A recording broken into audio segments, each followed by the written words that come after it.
Hey, hey, hey. Morning, morning. Good What's morning. Is my microphone actually on this time? Yeah, you're all on. Nice. All right, cool. Welcome to room 145, everybody. I'm Jordan, here with my two brothers, John, Alex. We are here trying to focus on some good things. It's easy to consume all of your mental bandwidth with negativity and things going on in the world. It's easier to focus on that. So, we're here to change that up a little bit, focus on some good things, talk about some positive things going on in life, give some tips on some ways to improve your mental, physical health, anything and everything, man. Just good stuff here. So, yeah, how's your guys' weeks? It's actually just about to ask you the same thing. It's been a busy one for sure, but better than last week, that's for sure. Marginally, man. Yeah. Yeah. It was. I'm in that same boat. Got actually caught up. Say that again, John. You guys already know we got a puppy, so it's been. Yep. Mm-hmm. For sure. Strong start here. Okay. Off About as strong as last time. That's awesome. Damn. All right. Viewer count went to 0. Alex talked about the weather, but so as you can see, I'm wearing a sweatshirt, 145 sweatshirt, but nice. Sweatshirt is something I don't wear. I don't wear a coat. I don't wear a sweatshirt. I live in Michigan. Over the last 4 or 5 years, I've not done this. Like even when it's below 0, if I'm just walking a car and to work or whatever, I'm not putting a coat on or sweatshirt.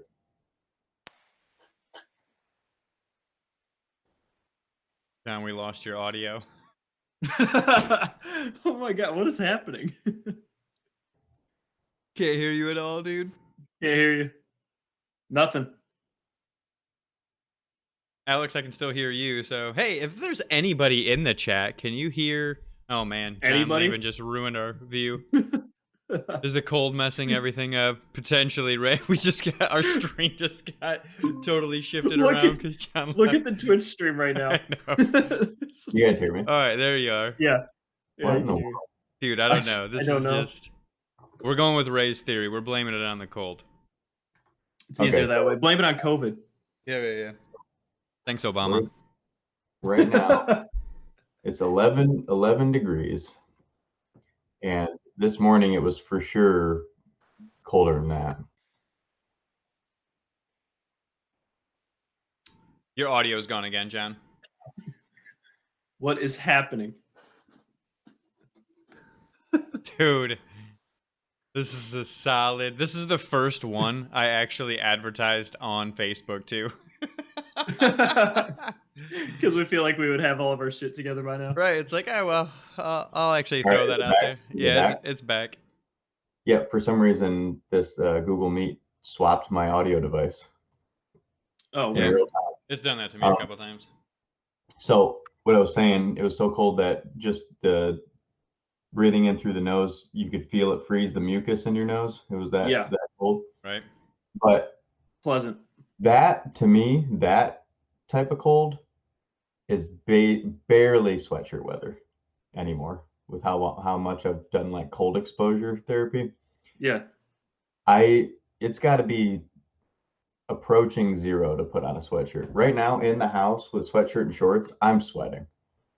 And I'm going to be sweating profusely here in a moment. I haven't even because that's what happens when you do cold training is you start to develop brown fat, which when you eat increases the amount of heat your body produces. So when you eat, after you do cold exposure therapy for a significant portion of time, you just start to burn. Like if I eat a meal and sit next to the wife, she can't be near me. It's like I'm an engine. Just radiating heat. Yeah. That's really weird. I haven't even eaten anything, and I have the window open with a short, no socks and sweatshirt, and I'm sweating. Nice. Have as much hair as a bear covering your body. Yeah. That definitely helps, right? Yes. Yeah. Sure. I can't really relate. I have like a squirrel tail on my chest. And then A and rat just like tail. two Oh, lines going no. across. Just Yeah. a T, a Yeah, lowercase T. and I don't even bother shaving it because like if I shave it, it's just gonna come back in all these little stubbles in the shape of a T. So yeah. Done. So Yeah. good. That's it, man. And I'm Yeah. so pale, I'll just look like Skeletor or something. Hell yeah. Christian Walking Bale. around the house looking at Aubrey like, "Hey, is this what Was it you like The want?" Machinist? Is that what it was Yeah, called? yeah. Well, I'm not that skinny. But yeah, last week we talked about why people early in your relationship found you attractive. Maybe that was the quality, dude. Maybe she was looking for semi-transparent skeletal figure with hair I was stubs. about 15, I was about 15 pounds lighter, and my hair was about down to here, so Yeah. much more attractive. Yeah. Objectively. Objectively, yes. Yeah, I'm with If you though she's on a. Yeah, that would be a for sure indicator. No bueno. Yeah, Yep. I feel you on the crazy week though. But Yeah. whatever. I don't want to focus on it too much, but I've had to be exposed to it a few times now, especially with some of my projects I'm working on at work. This is my first managerial type role, and I've learned an unfortunate thing about being in that position. So I have projects that I'm working on that I'm the only one in my leadership team that came from being a worker in the department, right? Like I was a analyst level 1, analyst level 2, and now I'm a supervisor of the department. So I'm the only one that has that sort of history in the department from my other 2 supervisors and my manager. And I try to make it a focus anytime we're going to be doing any sort of workflow changes or policy changes or process changes, to engage. We've kind of talked about it too, that it's like one person's idea, it's easy to kind of lose sight of a lot of different aspects of it, or the goal, or maybe it has some unintended side effects that you're not thinking of. So if you just put together a group of people to talk it out, you'll usually come to a decent decision. And that's how I kind of try to handle everything with the team, is get their voices involved, because I'm sure I missed something, right? But you're not an infallible leader. Right, yeah. How did you get into management? So here's really. Here's the here's where it gets tricky. So if I try to work on something that does change the way we do something in the department, and I do want to engage everybody on the team to have their say and kind of mold a solution based on that, and there's some level of subjectivity to it, I have to be semi-careful here, because something I'm working on, just in case somebody from work watches this, I can't just spill it all. Yeah, Billy, you're a screw up. Right. I'm talking about you. So if there's subjectivity to it, to where somebody on the team can feel like it was unfair and they were not given the opportunity they felt they deserved to do whatever we're working on, it can come back and bite me in the ass. I'm on the chopping block now from an HR standpoint. You know what I mean? Everything. Right. So if you say we have something where you're going to pick based on seniority of the department, there's no subjectivity there, right? It's just whoever's been here longer, that's the way it's going to go. And that's like why union. Yeah, so that's why, generally companies go down that road. But what if I wanted to make something more fair and let everybody chime in on it and get something that's maybe not, it doesn't roll out the way a seniority would, but maybe the level across the board for the team is better for everybody, but maybe a few select people have it a little worse off than what they're currently doing, right? And what if those people, now they make the complaint to HR about there was something unfair and they did this, that, and the other, and Jordan's idea screwed them over. Now it's my ass, and it's an unfortunate thing that I've now seen the other side, where I want to look out for everybody on the team collectively, and I would rather have the conversation with everybody, but I'm not going to risk my paycheck over you getting your input. You know what I mean? Sure. Yeah. Yeah, but then at one point you have to probably weigh, I mean, anyone that's trying to be a standard bearer or alter things toward equity or anything like that has to do that. They have to be willing to, lose their job or whatever. That's literally the price that you're asked to pay because of the way the systems are set up. Right. Mhm. I mean, I don't even know if there is an alternative. Now, I've not seen one. I mean, you if you're going to try to create change like that, you've got to be willing to sacrifice. Yeah. Yeah, it's really So unfortunate. Jay, were you talking about like giving people pay increases and stuff like that based off of merit instead of seniority? Clearly. Not what you're getting at? necessarily pay increases. I have to be careful Or here, because there's already a crazy rumor mill at work that I had to spend the whole week. And this is it. Like I had a conversation. My manager pulled me in the office because I pitched this idea to him. I said, "Hey, this is how I want to go about making this change. I don't want to just do the same old song and dance and potentially lose people in the process, right? Because some people get displaced or whatever." And he had a conversation with me like, first off, seniority was developed to eliminate subjective thoughts and racism. Yeah, Tasman. So for sure, it does eliminate the subjectivity of it, but it's unfortunate because so he pulled me in his office. He said, "Hey, it's my job also to make sure you keep your job." He was like, "You do not want to end up in HR's office dealing with somebody making a complaint against you that you did something, that they were treated unfairly because of you." Yeah. He said that's something the company isn't going to tolerate, and if there's one way to lose your job quicker than another, it's that. Yeah, but if you trust your idea, I'd be willing. I mean, you have to be willing to have that conversation, right? Right. So I trust my idea, and I've already been shown by the team through this rumor mill going around that they will bite me. It will fuck me over. They've kind of Eventually. But I mean, you got to see that through. Like, if your idea is actually good and you trust yourself and you trust the way you're thinking, and if you think it's an actual positive change to do, and it provides especially a long-term solution toward equity, then it's a risk you have to take. Yeah, I mean, I think it does all of those. I think it improves the quality of life for 90% of the team. I think it covers the business from a productivity standpoint at a much better level than something that we do currently, and it eliminates a lot of pain points.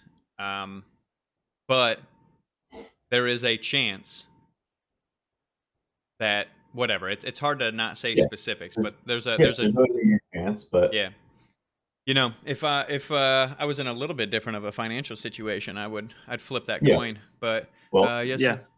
That's precisely why, though. Like what you were just saying, if you were in a better financial situation, that is always going to be the case for most people, which is why very few things change. Yeah, right. Like Xenomorph just said, it's worth it to lose your job, but when you have a family, it's not so cut and dry, especially in this job market. For sure, yeah. Right. I mean, if I was single, I wouldn't have nearly the problem, because I also know I bring value to the job market. I don't think I would have that much trouble finding something else. But do you want to go through all that? With a wife and a 8-month-old, no thanks.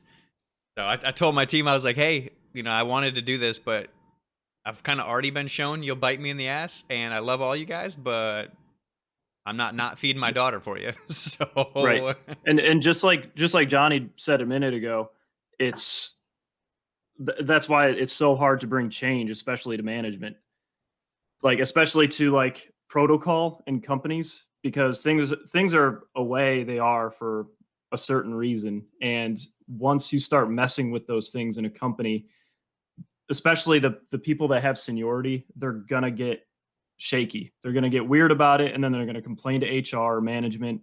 Be like, Right. look, when I first started the company, it was like this, and I expect it to be that way because I've been relying on it to be that way.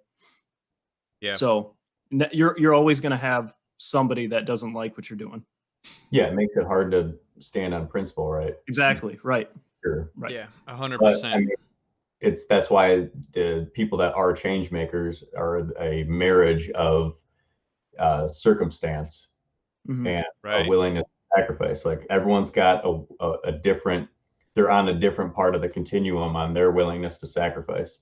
And the Yeah. people that are really willing to sacrifice and they also have a good idea and they're in a good spot, or at least they're willing, like I said, to sacrifice, that's when stuff can get done. But like you said, corporate America, I mean, a lot of these places are set up in a certain way, and then they're reinforced in that way potentially over time, and it makes even small changes difficult, which is actually kind of funny. Like I've been watching, I haven't watched Real Time with Bill Maher in a while, and I've watched the last couple episodes, and he's got a running counter of how Oh my long it's God. taken to get solar on his little shed in the backyard. Hilarious.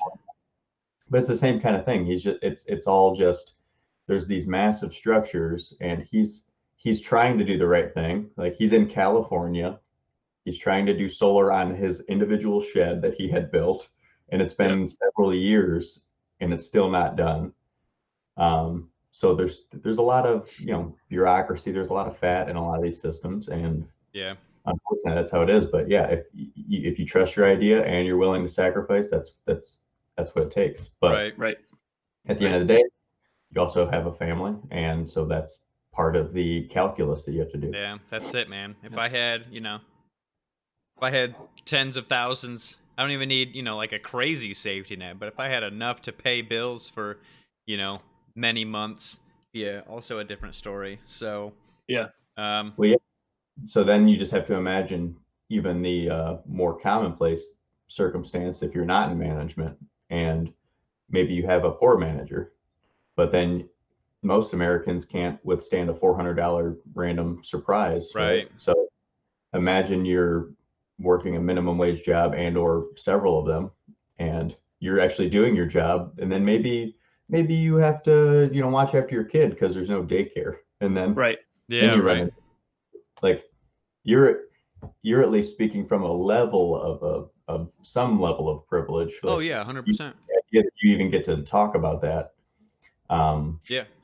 and you get to put out an idea and then rescind it. Like people don't even a lot of people aren't even heard. So No, that's for sure, and that's another. If there's one thing in my approach to my position at work, it's to basically lead with my team's ideas. Right? I know Mhm. I have good people on my team. I know that the idea, even if I have an idea like, "Hey, this is what I think we should do," I would just open it up to the team and let them pick it apart or add to it and mold it, and we'll work on it for a couple weeks and then come back, and it is always a better product at the end because somebody on my team is more skillful or knowledgeable on something than I am. I have a different Mhm. idea that they do, and just so on, so it reaches a it, better end product. Yeah. it's the whole idea of diversity. I mean, Yes. diversity of thought, diversity of Yeah. I mean, anything that gets taught, it's even further back than that, the idiom of two heads are better than one. I mean, that came from exactly that. Right. If you Yeah. add a certain amount of heads and then there's a good faith understanding that everyone is working toward a similar goal, and Mhm. you're not going to be maybe punished for your ideas if you're speaking up, of course that's going to be a better idea, even if it's tossed around by three people for a moment. It's Right. going to be Sure. better instantly. Yeah. And it makes more people happy because Yes. people are heard. They are able to put in their 2 cents. Like, for example, the company that I work for, we have monthly meetings, and we'll go over all the projects that are coming up, and our boss will bring it up like, "We have to do this, this, and this on the project. What do you guys think? How should we approach?" Like, he asks us first, "How do you guys think we should approach this?" Or what days of the week, or, "How should we prioritize this?" And then he hears us out, and then he comes back a couple days later with like a full schedule, Right. which is amazing. I don't know of any other company that would do that. Yeah, I mean, that's awesome. I have daily meetings, and I basically have to do my manager's job in that meeting, and then I get out and it's just free roam. So Oh yeah, my God. That's it's good awesome. to hear a better story. Right? Yeah. That's a much better avenue. Trying to bring for some sure. positivity. That's Yeah, it, for man. sure. There is hope out there. There are good companies. Yeah. Sadly, not a lot of people who are in power are willing to make changes, and they are millionaires, which is sad. Yeah, for sure. So they are in a position to do it, and they still don't. Even just being heard is better, goes a long way. Yeah, for sure. Other times Yeah, being absolutely. heard, but no one's listening is demoralizing. Yeah, definitely. Yeah, for Even sure. Everything. even when I was just in the analyst role in my department, that's something that I think my department as a whole does really well. My manager, he's the manager of the department, so he's still my manager. In my new role, I call him the hole puncher. I'm probably gonna buy him like an engraved hole puncher or something for his birthday one day, just because any idea that's brought to him, he's thinking of it from he was an engineer. He's thinking of it from basically a strictly business productivity standpoint. And I'm not approaching everything from that point of view. Sometimes it's just, hey, this is a quality of life improvement for our team, right? But he also knows what other departments need, what other areas of the company need, why it was chosen to do it the way it's doing. So I bring an idea to him, and then, he pokes a bunch of holes in it. I bring it back to the team. We fill those holes and come up with a solution. And it's a happy medium where we get what we need. We still cover the bases that the business needs, and we move forward. So yeah, it's good. That's pretty cool. I didn't mean to fully derail us there with that, but that's kind of my experience this week with work, is kind of dealing with that different. I'm having to battle that right now. So Yeah, and xenomorph quality of life improvements will create more productivity. That 100%. is one thing I Yep. hope when it happens in the United States. I mean, it's probably happening in small pockets, but it's definitely not the convention. Once that is tried and it becomes a mainstream idea that the 40-hour work week is an artifact of a time long since past. Yeah, it's from the 30s. Yes, it doesn't make any sense. You're not as productive, period. I mean, there are many studies out there now that show even if you dropped it to a 32-hour work week, productivity goes up. Anything that's human-centered, quality of life improvements will increase productivity. If your voice is heard at work, you will be more productive. Yep. If you're treated like a human being, turns out Right. you want to return some level of that favor. Yeah, that's absolutely right. Yeah, some But if companies you treat it recognize like a it, dog, and some aren't willing to see it. Yeah, for sure. So, bringing it up makes people think you are lazy or have no work ethic. Exactly. That's the current convention hitting you in the face. That's what it is. Yeah, that is a big problem for sure.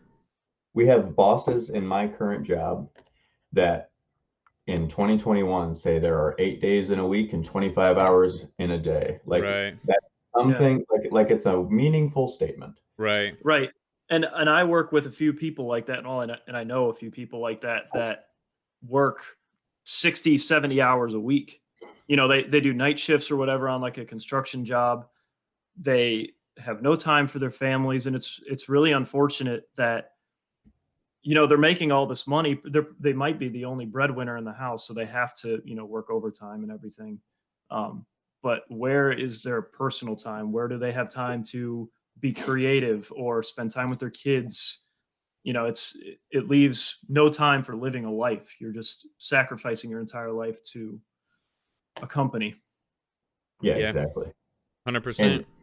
And a lot of those people are like, oh, I'm building money so I can retire. But on the same token, we've talked about it a lot. This is a very unhealthy population for the most part. And by the time you can retire, I mean, what's your body like? What's Yeah. mind? Is it even worth and being free at that point? Can you even handle freedom? Like, do you even know what it is? If you don't have hobbies, I mean, can you even express yourself in that way? That's I was thinking about this the other day. Is it worth it? Say you're working a job where you have to, and I heard this from somebody a while ago. If you're working more than 10 hours in a day, the job's too big for you. And I agree with that. I Yep. think if you're working 10 hours every day, you need to go find another job because obviously you can't handle it by yourself, or you need to hire somebody else underneath you. But I Mm. was thinking, i- is it worth it? Say you work a job where you make $60,000 a year, $70,000 a year, but you spend 60 plus hours at that job. Would it be worth it to take home half that amount and work half those hours? And so you only have $35,000. Not only, I mean, that's a decent pay, but you have all of that extra time to spend with family, to be creative, to read, to listen to music, to go on vacations. Even though you don't have a ton of money, you are still able to spend that money. You know what I mean? Yeah, and that's funny that you were thinking about that because early on in the pandemic, my company hit everyone with an 20% pay reduction for cost savings. So 20%. everyone in the company had their salaries hit 20%. Okay. So I was Jesus. I was thinking, but so it was hit 20%, but it was corresponding to a 20% hit in your time. Okay. Okay. So what that means though is that they started kind of prorating a salary. And I was like, why don't we make this permanent? And you choose the amount of time you want to put in, and you're paid the same rate according to the time that you work. Right. I want to put in, like you said, if I only want to work 15 hours or what have you, you pay me my salary at 15 hours. I almost thought that was going to be a side effect of this thing, especially, and I was thinking there's a lot of people close to retirement. Hmm. That seems like an option a lot of those guys would probably grab. It would save the company money and it would also make people happier because they wouldn't be 60 plus years old having to sit in a cubicle for 40 hours a week, right? Yeah. They could choose, like you said, maybe they like working on cars, maybe they like to Yeah. hang out with their grandkids, and you don't need to be old to do any of these things. Maybe you want to work on a car. Right. There's Right. a couple points in the chat there to catch up. So Yeah, go for it. Xenomorph said they know a lot of people that work long hours but don't get anything done. It's about efficiency. 100%. I think anybody can relate to that. Everybody knows someone at work like that. Hmm. Tasman, pretty much every nurse you're talking about, Alex. Yeah, so choosing, how many hours you want to put in. And then yeah, so determining your workforce ahead of time. Yeah, if you had that would be, especially for a big company, that probably would be a monumental challenge to figure out Yeah. staffing and getting tasks done when you had everybody picking the amount of It work would be huge, but it would also create more jobs because you need somebody to sort out all right. those I hours. mean, And it could be done, right? It would just require the work, and that would probably be a new position. You have staffing yeah, control, but then again, someone will that's just creating jobs. someone in a tech company will just create the software that has a Yeah, tool that does it for you. just run it through. Yep. Right. Put your Whatever. employee ID number in and send you through. Yeah. Yeah, I mean, at the end of the day, it's not a problem that wouldn't be able to be solved if people actually cared to solve it. Yeah. That's always We went to the moon with computers that are worse than the things that are on calculators. I mean, right. at the Right. end of the day, it can be Yeah, done. Right. it can be. Yeah, That's absolutely. always anytime I, have conversations with people, it comes up at work, where we'll just a topic comes up, we just, you try and save the world in a conversation, right? Hmm. And everybody always brings up, so you propose a solution and someone says, all right, well, yeah, but then that causes this. It's like, okay, well then rather than not doing step A, we just have another problem to solve. So it's like, okay, well now that's the focus. So we don't not do the first step because it makes another step afterwards. That's Yeah. just the next thing you put your effort into to figuring out. So obviously if it's too monumental, you reassess. But if it's just like, hey, this is a side effect that would come of that, all right, well then Hmm. what do we do about that? Keep moving the needle, Yeah. but don't not do anything. So Right. Well, yeah, and at the end of the day, it'd be nice if that was just a standard issue conversation because a lot of us don't even get to that first question. Are things running as they should currently? If that answer is no, which it almost always is, you should probably change something. Yeah. So, and just because it's a new idea and it seems difficult is not an excuse to try some facet of it. Right. Maybe you do things one thing at a time. But if the Yep. answer is no, you should change something. That goes for the individual, it goes for a company, it goes for organizations, it goes for everything. For sure. And you Yeah, got, what was Xenomorph brought up? you brought that up. When health insurance is tied to working full time, you can't shoot. Right. And something that the company that I work for, they did something experiment. I don't know if other companies did this. I'm sure they did, but they cut an entire department down to 32 hours a week, let them keep their 401k, their health insurance, all those benefits, and then they gave them a 5% hourly increase to kind of balance out that missing day. It doesn't completely make up for the missing day, but it balances out a little bit. And all the people that are on the marketing department and the planning department, they said the 32 hours is like life changing because they get Friday, Saturday, Sunday off, you know, Right. and they're only making a little bit less. They get to keep all their benefits. You know, and the company is considering making that permanent. Well, yeah, for that department. once you run that experiment for a year, you'll see if there's a massive drought in productivity because of it, you know, and if there's not, Yeah. or if there's a No, spike, productivity went up. right? If Yeah. that remains it the always constant, then there's no reason to ever go back. So, And most of these people are working from home, you know, because a lot of them have kids and everything. So that just shows you don't need to drive a half an hour to an office, you know, slave away for 8-10 hours a day, 5 days a week, and you can get more done in less time right. if you know you have that deadline. You know what I'm saying? And again, that is luckily you're working for a company that's experimenting. My Right. company, for example, has people working from home, right? Some departments. I've been working full time at my company since May. I've not had time off. I've had my salary cut. I've had vacation taken from me. Mhm. But people in the same company that have been working from home, and they had their metrics being analyzed and their productivity went up, but the CEO of the company still wants them back in the building as soon as humanly possible. Why? Exactly.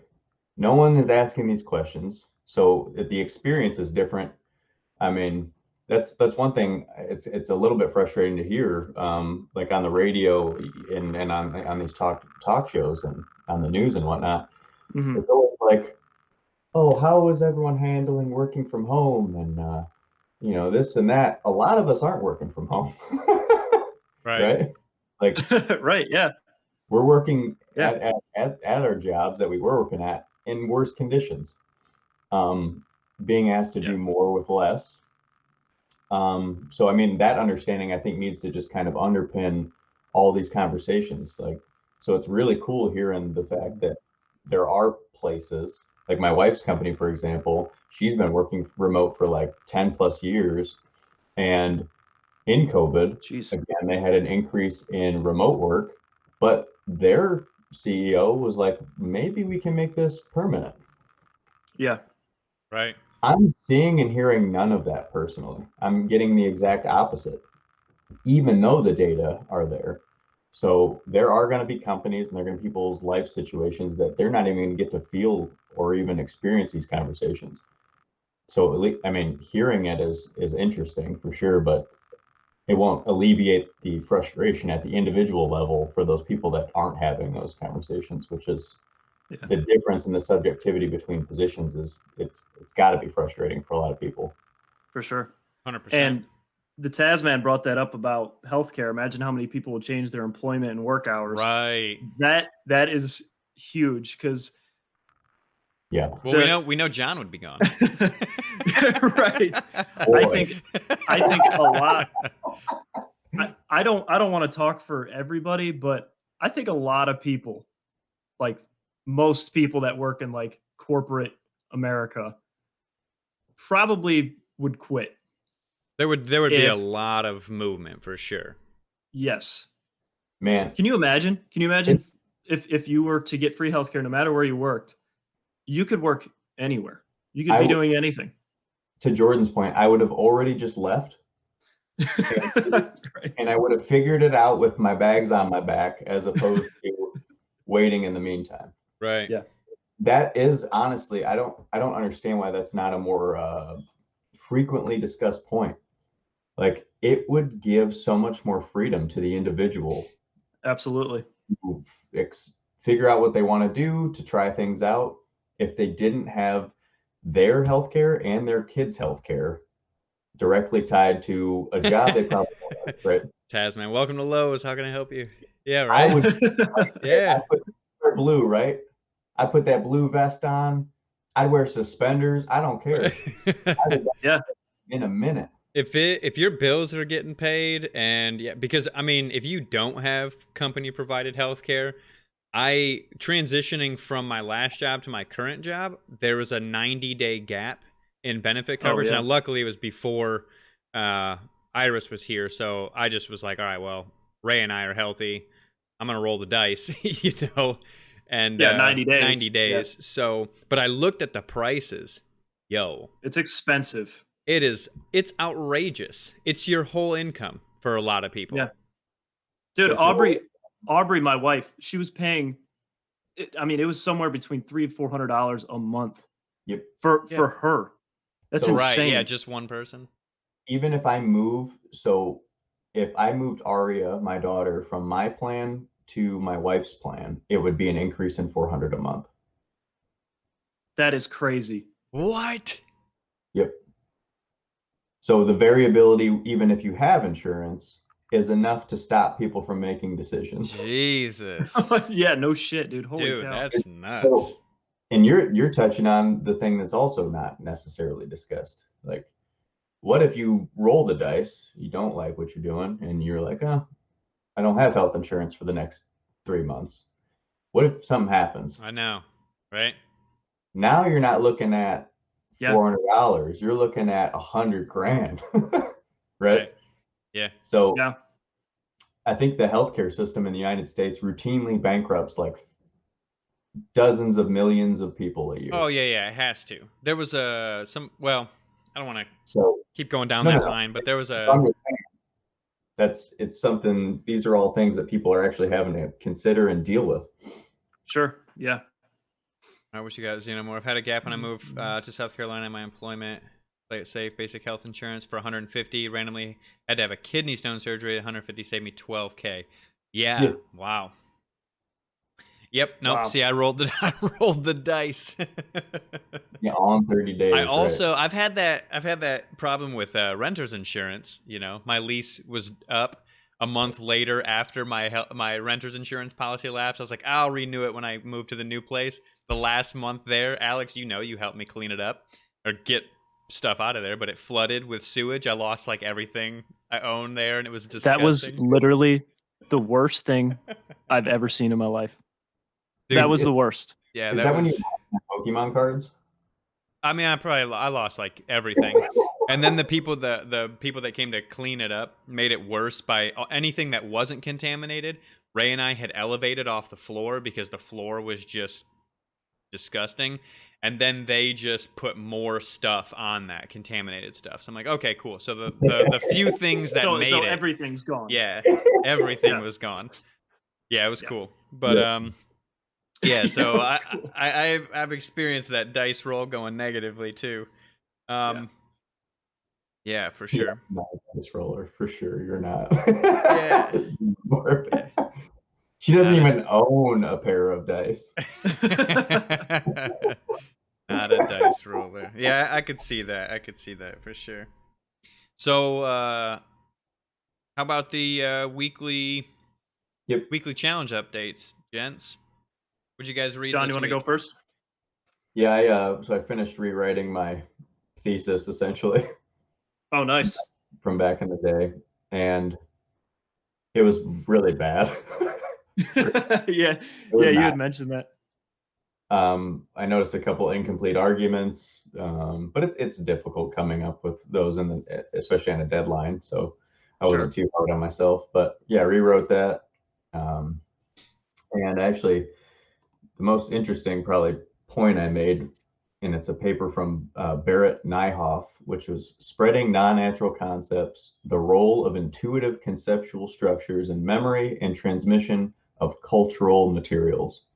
So essentially, why does some stuff transmit easily and more prevalently than other stuff amongst humans? And they found that if you have 10 different ideas and one of them contains a single instance of a minorly counterintuitive occurrence. So like ghosts are examples of this. So a ghost is a human. It wears clothes. You can see it. You can often hear it. Some people are touched by them, right? But the difference is they can go through walls, right? So they violate one thing that you understand about humans. So it's something that is supposed to then transmit pretty well from one thing to the other. But if I told you that the ghost is a unicorn that farts rainbows, you would neither believe it nor care to share it with other people around you. So if you're talking about memes and you're talking about why information spreads, that's clearly an important idea. And it made me think about, like when I was reading it, conspiracy theories. Like this research shines precise light on why a lot of these conspiracy theories reach a lot of people, especially vulnerable people, because they often include, I think there's a couple, right-wing conspiracy theories where like Hillary Clinton's a vampire or some shit like that. Drinking the blood of babies to stay young and live forever. Well, which is very metal. But right. Osborne. I mean, who's not doing that though, right? But yeah, so true. All the characters are real. You know Hillary Clinton lives and walks among us. Could you imagine? But the only thing they're changing is that she is a vampire, right? So it just made me think about conspiracy theories and why some of them work, why some of them don't. And so yeah, I rewrote that. Spent a lot of time writing it on paper again, because that's how I like to write even ideas. I'll start with just a sentence and then just kind of let it grow. Right. But yeah, that's pretty much what I did. Reread that, rewrote that, and went from there. Awesome. Heard. So this is my third time through this book, but I just love it. I don't know if you can see it. It's The Stranger by Albert Camus. The Stranger. It's breaking up, but yeah. Yeah, it's because of my background. Whatever. And then I've also been reading this one, The Triumph of the Moon, that witchcraft and pagan book. Right. It got incredibly dry. So, what was the topic that went dry? Dude, he was this Ronald Hutton. He went into like severely boring detail about these old pagan gods and like how they tie into the druids. And the whole time I'm like, this isn't real. Like, why am I reading this? You know. Well, so I kind of switched back over to this one. There you go. What were you saying, Johnny? Things happen. They started talking about pagan gods and druids. You've never seen a pagan god nor a druid, but if it was being tied to a pagan god, they went one step too far and lost Alex. right. They lost the hook, man. That is my line. I can handle one fake thing, but another fake thing based off that fake thing. That's right. For sure. Right. But yeah, this one right here, it's a good read. But if you're feeling even a little bit sad, don't read it. It's about this guy and finds out his mom passed away in the nursing home that she was staying at. So I guess they hadn't talked for like years, and he was like responsible to go take care of her remains and everything. And so that happens, and then he talks about how he didn't feel anything for it at the time, and the whole middle part of the book is him being upset with himself that he didn't feel anything for his mom, and then like the later half of the book is him finding a girl that he really really likes. They kind of go on vacation.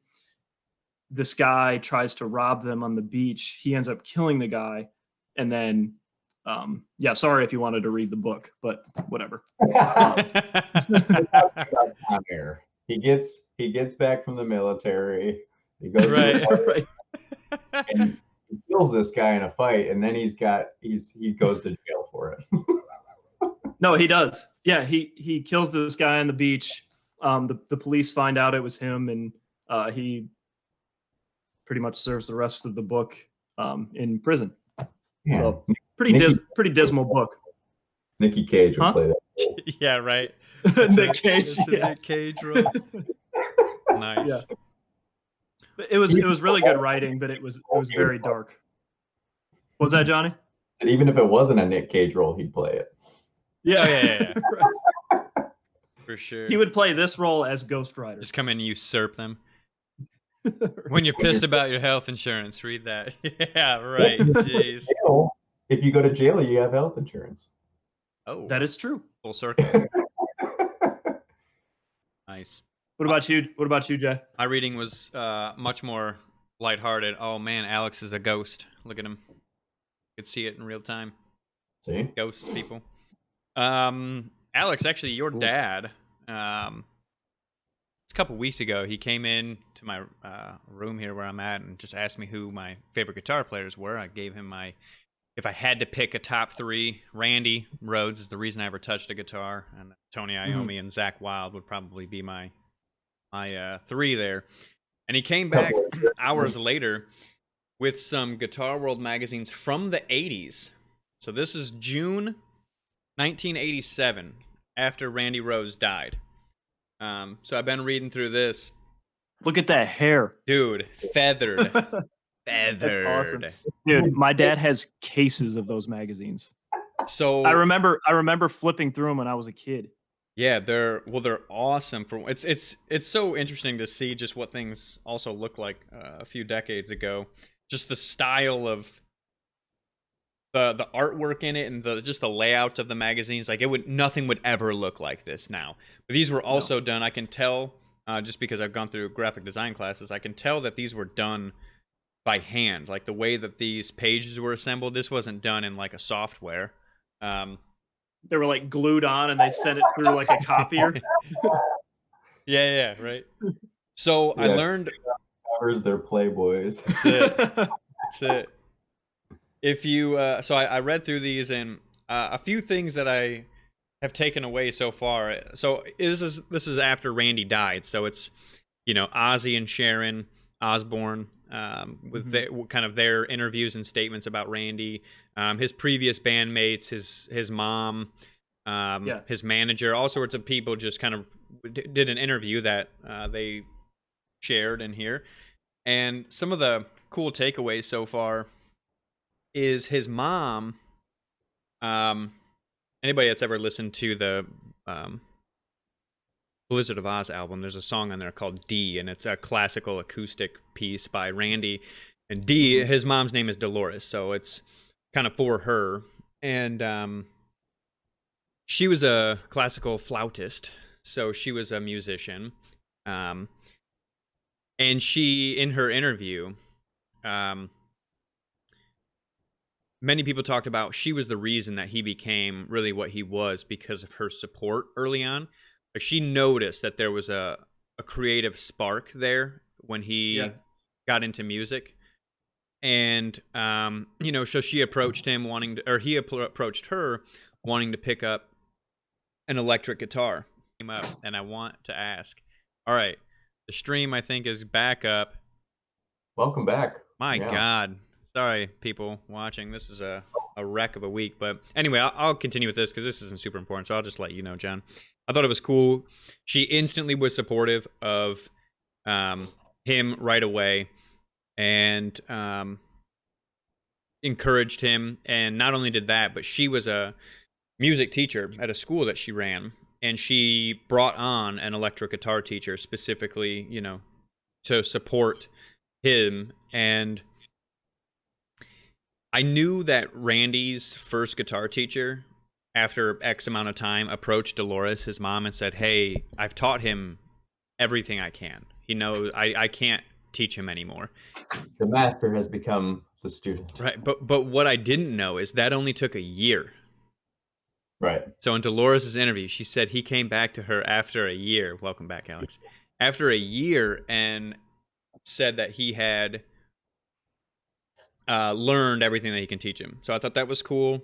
Randy didn't listen to many other players. That was like something that he intentionally did. He avoided listening to other players because he just wanted to do his own thing. And Xenomorph, if you're still there, you might get a kick out of this. The only guitarist he ever really talked about was Eddie Van Halen.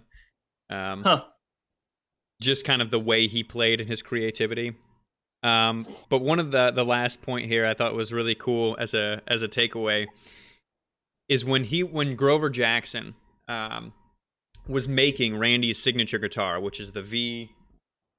Got one over here, but it's that V shape. If anybody has ever seen him, pictures of him, you'll see it. He had a white pinstripe one, but during the creation of that guitar, Grover Jackson had Randy over to his place, and he showed him kind of some prototypes, and then they made some alterations and some changes to it for what Randy wanted, and then he was going to go and make it. He was going to go cut the wood and all that kind of stuff. And Grover Jackson's interview in here, he said Randy wouldn't watch a guitar being made because he felt like there was some magic in them, and he didn't want that to go away. He didn't want to see it just being like a piece of wood, right? You can't see how the sausage is made. Yeah, right. Right. So, that's an interesting thing. That's like ignorance is bliss, right? Yeah, he would look away, like he wouldn't watch the process, which I thought was interesting. Bacon. Well, it's interesting in a couple different ways, right? Because he's baking in this level of mysticism about it, but him not wanting to see it already assumes he knows it's not in there. Yeah, right. But you don't know in what way, right? You wouldn't, if you watched a guitar being made, you wouldn't guess the steps, right? Right. Yeah. But it sounds like you would watch it being made, waiting for the moment where there was no magic added. Right, right. There was no vial X that came out and just dipped in that ingredient. Superstitious. Yeah. It's kind of like finding a song that you really like and noticing that there's like a sample in it, and then going out and finding that sample and listening to that song. Yep. I know. It ruins that song. It kind of does, because you're like, damn, you just, somebody else made this. This is right. Their, but this I do their mojo. I do that habitually. If I ever find a song that has samples in it, I don't know what it is in me. Like, I have to ruin it for myself. I don't know if I'm a masochist or what. Yes. Yeah. We're all varying degrees of masochists. That's funny. Yeah. So it's cool learning a bit more about my Guitar Hero. So I'm still going through this, but those are some of the takeaways. And to know what his next steps were going to be, because he died when he was 25 in a friggin' dumb plane crash. Stupid plane. You don't have a lot of not dumb plane crashes. Yeah, that's how Alea died, right? This one was extra dumb because the guy that was flying was just part of the management staff that also happened to have a pilot license, and they were staying at a millionaire's house on tour who also happened to have a plane, and he was taking people around all coked up, just super coked up, flying the planes. And dude, that is not something you want to just be like I can see like, hey man, I got a skateboard. You want to, you want to spread some gnaw real quick? I know. But no, hey, I got an airplane and I got this old pilot's license. You want to go for a flight? Yeah. No, absolutely not. Hey, Robbie Cuba. Robbie Cuba's in the chat. We saw you followed, man. I don't know who Robbie Cuba is, but that's how you get to work every day. Just coked up in a little crop airplane, right? With someone else's driver's license and his name car. Dude, it was so when I say it was a dumb plane crash, that's what I mean. Yeah. But yeah, he told his mom like his next steps were going to be he planned on getting a pilot's license. Oh, what's up, Dante? Robbie Cuba, Hey. dude. Jesus. What's up, Dante? Oh man. So yeah, he was gonna get a degree in a musical degree and from like UCLA, and then he was gonna go to. Oh no, you got. I don't know what the. I don't know what foul language you just used. Porn. Text it to me because I want to know. He said porn. Actually, I can probably find it in the logs because right now there's a chat bot that has some sort of baked in. The only words I've added manually are racial slurs, so I don't want it. You know, if you said shit or something, I don't want it to. Can you hear me? Yeah, I can hear you. It's porn. He said porn. He said porn. Porn got you? Yeah. Oh, I gotta change that. Looks like it, yeah. All right, I'll work on that. But yeah, so then he was gonna get his master's in classical guitar, which would have been cool. But anyway, It's your middle name and the street you grew up on, dude. Robbie Cuba. What would your guys say? It depends on. I can go Michael Sunset or Michael Rolland. Michael Sunset. Michael Rolland. Mine would be either Adrian South Main or Adrian Mills. Adrian South Main.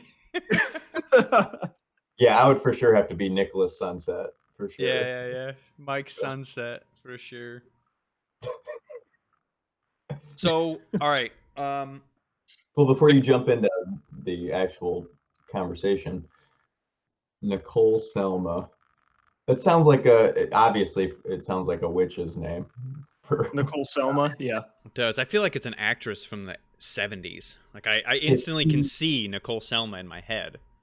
If she make that Nikki and you got it. Nikki Selma, like that's right. 80s, like an 80s Spanish soap opera star. Nicole Selma. Oh man, that's true. John, what you got? Yeah. No, I was just gonna say before you jump into that, I was just gonna reiterate we're here talking about life, talking about positive topics, ways to grow, ways to, or just even the experiences of other human beings. Maybe try to find shed some light on it, bear some witness, and talk it through. Right on. Thanks for bringing us back to that. We got carried away on our porn names. That's highly distracting. All right. Conversation people have. It's part of the human experience. Right. Nikki Selma. So right. Did you go ahead, Jay? Well, the reason I named the stream "Do People Actually Want to Shop Local" was this was an interesting conversation that came up at work. And I'd like to get we might come to an answer in 2 minutes, or this might just take the rest of the time. But essentially, the argument kind of boiled down to a lot of people talk about the benefits of shopping local, and people have this mindset of you want to help small business, you want to help the mom and pop shop, you want to keep the money in your area, etc. All the benefits here, which we can go into, but people don't, right? People one-click shop on Amazon. Yep. People, whatever. You have your subscription-based services that just show up at your house for whatever. Yep. So, they don't, or they go to Walmart and Target or things like that, right? Mm-hmm. So, do people actually, when they say they want to shop local or they believe it's a good thing, do people actually want to do it, or do they want convenience more? I mean, yes. Oh, right. Settled, be done with it. But I mean, the underlying reality is that everything works better as you become more successful. Like, it's harder to get going than it is to keep going, period. So it's a momentum game. So just like it's easier to amass wealth after you've already become wealthy.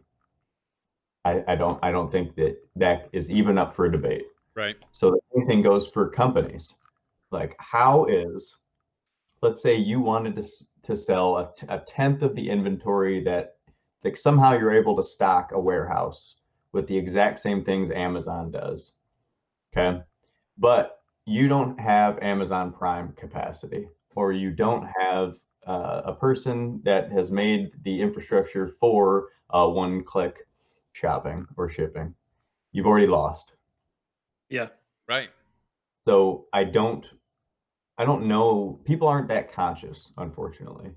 So I don't even know if the question might not be, do people want to shop local? I think you should probably just cut it off and say, do people want? Yes, they do. Yeah, So that's a good point.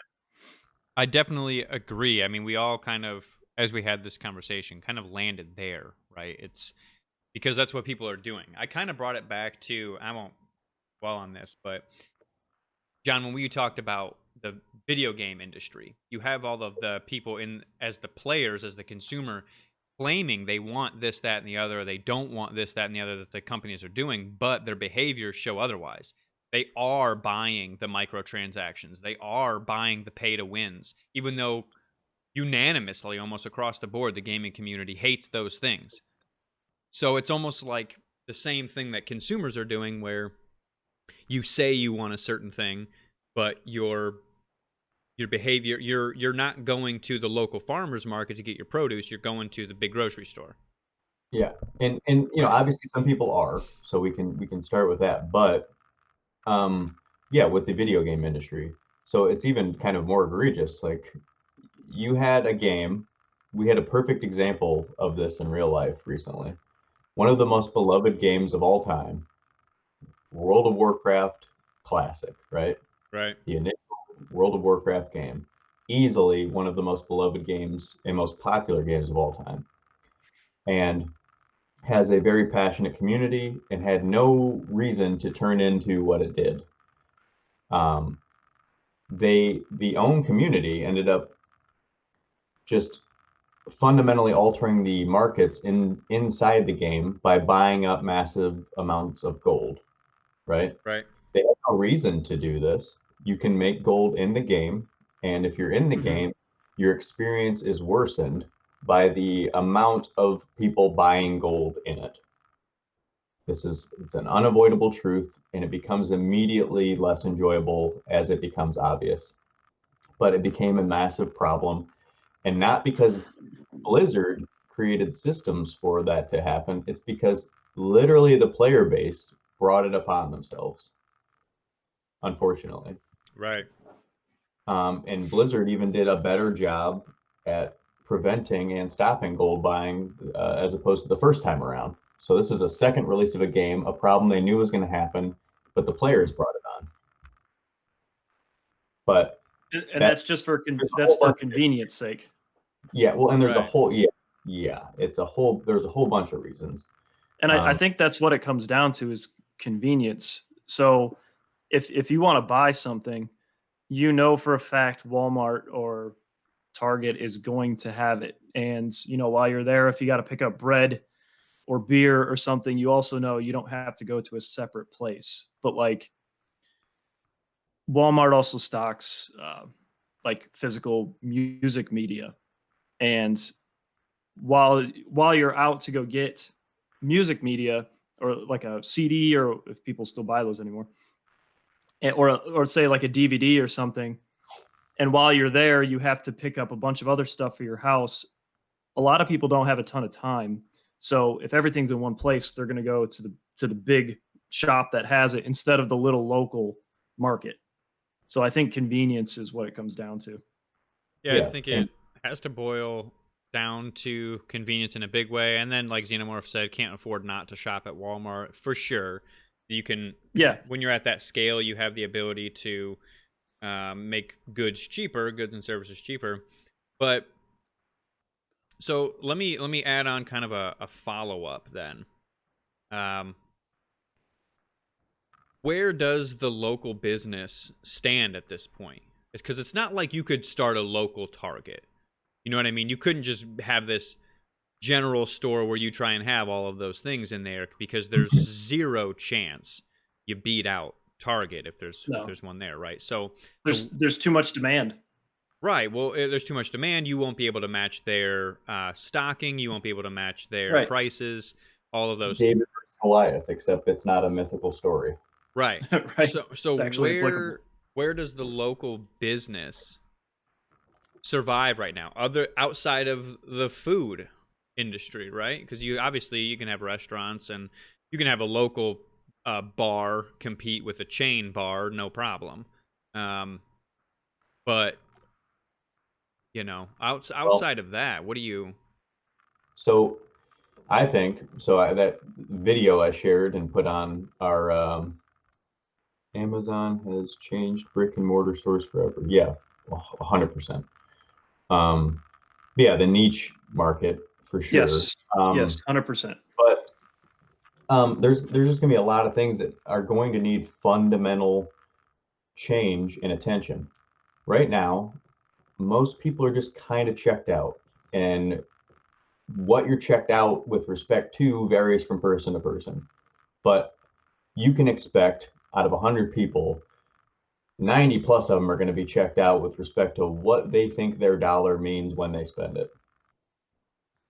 Yeah. And how far that chain goes down, and just, I'm not going to get into it, but there was a person on during the TED Hour, again on NPR, on Friday, who wrote a book about just being grateful. And he essentially did a thank you tour for his cup of coffee and how far that goes down. And he said that if you paid everyone in the chain that allows you to buy a cup of coffee minimum wage, so if you paid them all minimum wage, your cup of coffee would cost $25. Yikes. So the amount of implications in a purchase are even greater than people understand, even if they're being conscious of it. So it has Right. to be something that you're actively turning your attention toward, right? So that's one. You actually have to think and know that your dollar means something. That's the starting Yep. point. But from there, and I brought up that video I sent because it was also in that TED Hour. It was that TED Talk from a monk named David Steindl-Rast. Want to be happy? Be grateful. And Yeah. the whole thing there is that it's a practice. Like being grateful, just like everything else, is a practice. Yep. And this guy brought up this monk because he was a proponent, which is true for human psychology, that you fake it until you make it, right? So he was like, the person next to him was saying, you're beaming happiness and this and that, and he was like, well, it's not necessarily what I'm feeling inside, but I'm glad I'm giving off that Yeah. vibe. Yeah. So it's something, this purchasing understanding and the gratefulness involved in it is also going to be a practice. Like, so you have to accept that your dollar means something, and then you actually have to put it into practice. And it's not going to be a one-time off thing. It's got to be a sustained practice, and then you Yeah. have to do that on a massive scale. Like, otherwise, there's no way to compete with Amazon.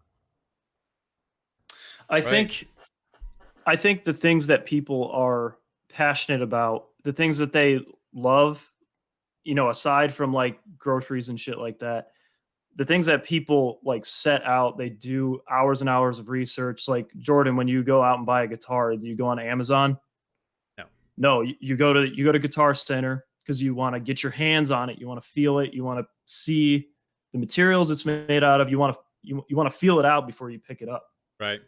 So I think those things will always be, well, at least for the purist, it will always be local shops. Like when I go out to the record store, I want to be able to look at the record, maybe put it on the record player while I'm there to see what it sounds like. Um, just things like that. But like groceries, home essentials, stuff like that, you don't really need to get your hands on it before you buy it. So people are just like, yep, one click, I'll take that. I need another one of those. All right, take that. It's just easy. Right. Well, that goes back to the niche. So I think the only surviving right, I think the only surviving places in the next 10, 20 years, the only surviving local brick and mortar places are going to be these niche spots. Yeah, there's a bunch of stuff in the chat here, and I agree. I never give Chick-fil-A or Hobby Lobby $1 for personal reasons. They don't care and it doesn't hurt them, but I feel good. But yeah, even stuff like that isn't necessarily even Mhm. being thought about. There might not even be that level of selectivity going on. Yeah, Knife Killa 66, happiness all starts with gratitude. Yeah, that was his entire argument. It's not that happy people are more grateful, it's that gratefulness brings on happiness. Yeah. So, yeah, if you're interested, check that TED Talk out, David Steindl Ross. If you want to be happy, be grateful. Because, yeah, I think I would also agree that's 100% the case. Robbie Cuba, that's actually a really good point with that Carvana that Yeah. just came out. You know, people don't even need to go to the car dealer anymore. I sold my car to Carvana. Couldn't have been, Yeah. and this is the thing, couldn't have been easier. Right. They gave And me a that's quote just it, online. They came convenience. and picked it up from my driveway. Right. And it's all about convenience. Yeah. And they know that. But as a purist, as somebody who actually gives a shit about cars, go to the car lot, test out the radio, feel how it feels, feel how it drives, you know, see if it'll fit all of your luggage that you need. You know what I mean? Online, you can't see all that shit. Well, maybe you just touched on it. If you give a shit. Right. Right. No, I mean, maybe that's the problem. What do people actually care about anymore? And or how much do they care, especially when they're just spending money? Yeah. Like, how many in my lifetime, the amount of people that I would call purists of one form or another, and my ability to interact with someone and get that vibe from them is it's almost non-existent anymore. Like even as an adult, I used to run into it more 5, 10 years ago for sure. Um, but I mean, especially in like the corporate America life, I mean, dear Lord, I Yeah. how many purists are there that actually care what they're buying enough to think about it? That maybe that's the issue. Maybe the giving a shit isn't taking place or is taking place less often. So Right. the idea would be how do you reverse that, right? And then I go back to the TED Talk. It's the same thing. You've got to he did a series, like he made a logical argument that, and I posted. I'm just gonna read it. He said something to the effect of, "We must find ways to slow down. If we can slow down, we can hopefully learn how to stop. And if we can stop, we may start to reopen our senses to the world. And if you can open your senses to the world, you have the potential to recognize and seize the moments in which you find yourself. But if you can't slow down, you're not going to get to recognizing the moment. Right. You skip all those steps. And all that is all, I mean, sure, there's a lot of unavoidable things in this life, and life is hard for a lot of people. But at the end of the day, this is something you must do. And you have to try yourself, regardless of your circumstances. You're going to have to play a role in your own mindfulness and in your own happiness. There's no getting around it. And Yeah. if you feel like you're helpless, take a moment and be in that moment. Like, what does that helplessness feel like? What does it mean? What brought it about? That's at least an attempt to slow down. Right. Right. Survey your life. Take inventory. How many people are doing that, right? Like, if everyone was doing that, the world would look different than it does, right? Yeah. And it would come down to even buying apples and a CD at the same time. Mm-hmm. But like you said, maybe let's just call it conscientiousness is down. Yeah. And I think There's you no hit the nail question on the there. head with slowing down and actually thinking about it. Cause I like Robbie, or I missed it on the chat. Robbie, oh yeah, Robbie Cuba says that's literally asking a lot of people. And it is like all these services are so easy. Like you want a car, they send it over. You just put in your credit card or whatever.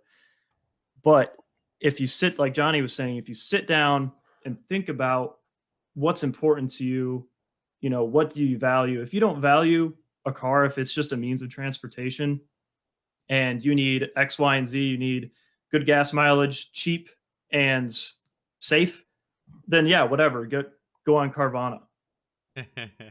But On if Carvana, but that's me as a car guy. Right. yeah, but if you really care about cars or apples or CDs, go to the physical store and feel it out and buy it. Maybe not for apples because it's a damn apple, but you know what I I mean. definitely touch every apple I buy. Well, you kind of have to pick it up, put it in the bag. Well, that's even kind of interesting about I've been in the store, not recently, to where, and I've had this happen several times where a person is shopping maybe with their kid, and they somehow recognize that I understand what I'm looking for when I'm looking at fruit. And I've been asked by fully grown adults how to tell which piece of fruit is good. Is Dude, this pineapple ripe? Do you just make up just ridiculous stories and have people test it on their fruit at the store? I tell them the truth. Right. Like I do understand it is easy to tell, and the fruit often tells you. Big fruit energy coming off that guy, I can tell. Yeah, 100%. Yeah, but so I'm just saying, imagine being an adult, you grew up, and you have to ask another adult that question. What does that tell you about your diet, your mindfulness? At least they had the courage to ask the question. Sure, yeah. Right. Instead of just looking it up online. For every one person like that, there's 10 or so that aren't even going to ask, and they're just going to be like, maybe I'll just not get the fruit. Right, it's too embarrassing. They get home, Yeah. it's not good, and they just throw it away. Yeah. So yeah, it is asking a lot of people, but you need to ask more of yourself, period. Like, there's no getting around it. Yeah. If you are just coasting and you are just cruise control, which we all get into, you got to find ways and mechanisms to get out of cruise control. Yeah. And I think did the stream crash there? Something's crashing, or hold up, it might be coming back. There we go. I can see you guys again. Is it back on Yeah. the stream? Yeah. Okay. But so, and all of this, again, the underpinning that your dollar means something would be another way to get people to be conscientious about this. Mm-hmm. Like we were talking about early on, one of the first things I put out there is that I was going to add $1 to all my purchases, and then we put that initially into our drive for the Seagate Food Bank of Northwest Ohio, which we ended up raising $1,000 for. But as a practice that I was just going to keep on. So what I did is I got close to 20. I rounded it up, and I ordered pizza, not from the popular chain near me, but from the local pizza place. And I know them all by name. They know me. They know where I live.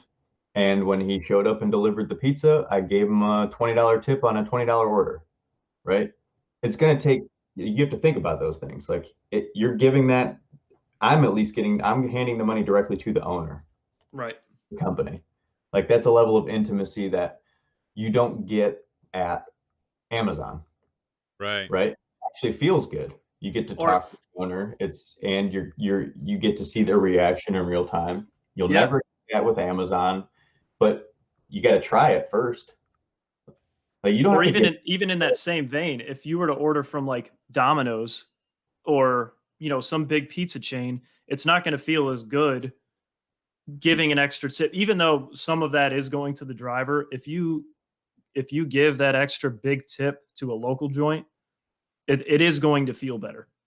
And so two things. First, this last comment, capitalism and consumerism thrive on consumers' lack of consciousness. Yes, Mm-hmm. for sure. That's inextricably the truth there. Yeah, and when you order Domino's, it's not going to taste as good. Well, that's true. Yeah. Domino's is pretty crap.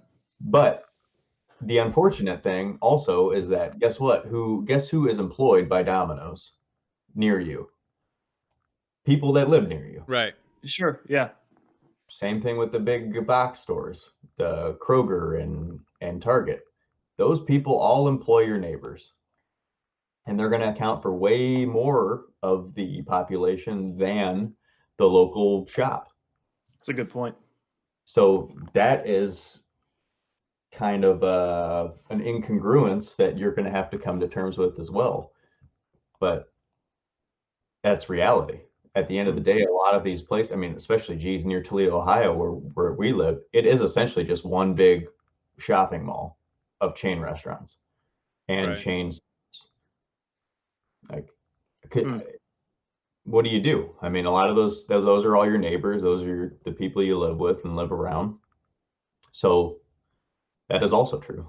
I'm curious though if that's not true anywhere other than extremely rural areas, right? Where it is maybe just almost a top to bottom local economy. Yeah.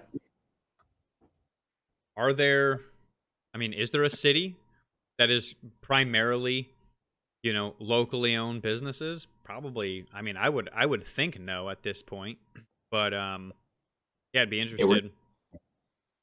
What's that? We're deep in this game.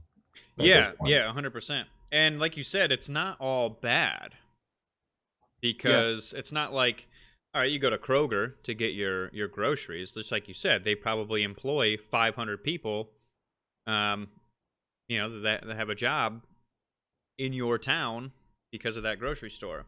Whereas maybe a mom and pop shop, produce, would employ 10, 15, right? So there's definitely pros and cons, but what does that mean for, I guess, I don't know. I don't really know what the next question is as much as just entrepreneurship. You're severely limited to, as the kind of chat was talking about and we touched on, niche markets, which is okay in a lot of ways. Because it's not like, I've never talked to anybody where it's their dream to run a, big box store. Right. Like I want to own a local version of Target. Yeah. But there's something being stifled there. Yeah. Well, at one point, Walmart was a mom and pop shop. Yeah. So there's one thing. What I think of immediately is that the fight's different. That's all. It's not maybe even the right question anymore, like you said. It's just, okay, if this is going to be the game, and this kind of touches on another thing I heard. There's Abigail Disney. She's a member of the Disney family that is actively trying to get Disney to completely and fundamentally change the way they work from an economic standpoint. Huh. She wants the CEO to stop taking so much, and they want their low wage workers taken care of. That becomes the fight. If we are all going to be employed largely by these massive chains, then the fight becomes a fight of making sure the people that your neighbors that work there are actually taken care of.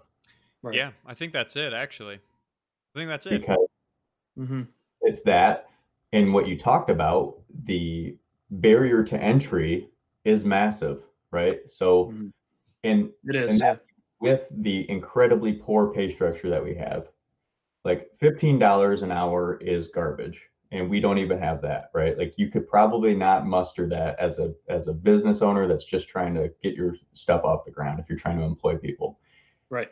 Then you've got to pay for benefits for everyone, which is another talking point that isn't taken care of by the media. Right. What would happen to that small mom and pop shop if the government took care of healthcare? They would have more freedom to try their idea, Right. and they could pay their people more. right? 100%. Yeah. No question there. So we're creating these artificial barriers, and they do exist.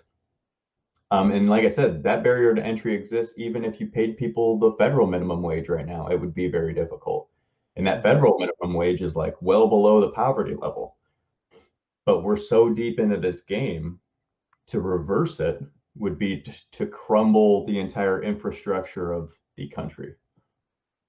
So it becomes a battle, in my opinion, of making sure that these big stores are actually looking out for their employees, which is, I think, the next battle that this country is going to try to fight. It's Right. kind of what Xenomorph was saying there.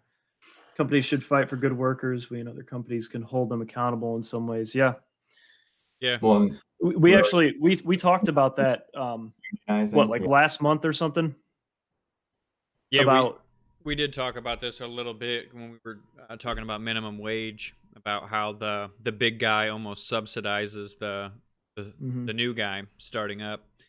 And it's tricky, like we were saying. Raising the minimum wage creates that barrier to entry is almost impossible for like a brick and mortar store. If you raise the minimum wage to $15-16 an hour, sounds like a good idea, but some of these people that don't have the capital to back them, like Target or Walmart, makes it impossible for them, yep, which that's is who's going to unfortunate. get, right? Right. Is the niche market. It's not going to, Walmart could do it, and they could have done it 20 years ago. Sure. Right. Yeah. It was Right. a conscious decision not to do it. But, the pizza place near me, it's largely family. Could they Mhm. even do that there? I don't know.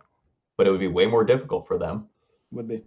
which is something you don't really hear talked about a lot when this topic comes up. It's just used as a talking point, but it needs to be humanized a bit, because at the underpinning of the entire argument is that a lot of people aren't being treated right. For Yeah. sure. Yeah, value people over profit, way easier said than done. No question about that. Federal minimum wage is like 15 grand a year, 40 hour. Yeah, federal minimum wage I think is like 7.25 an hour. Yeah. Someone with a I think it depends calculator on run it that. depends on the state as well. It's a little bit different for each There state, are but Yeah, but there's man, a federal minimum that a state can't go below, and that is like oh, true. Yeah. 7.25. A lot of states, most, I think it's a majority of states are above that, but certainly not all of them. That's Yeah. why it's to be coupled with small business help for sure. Complex policies take serious people, and you look at Congress and realize we're screwed.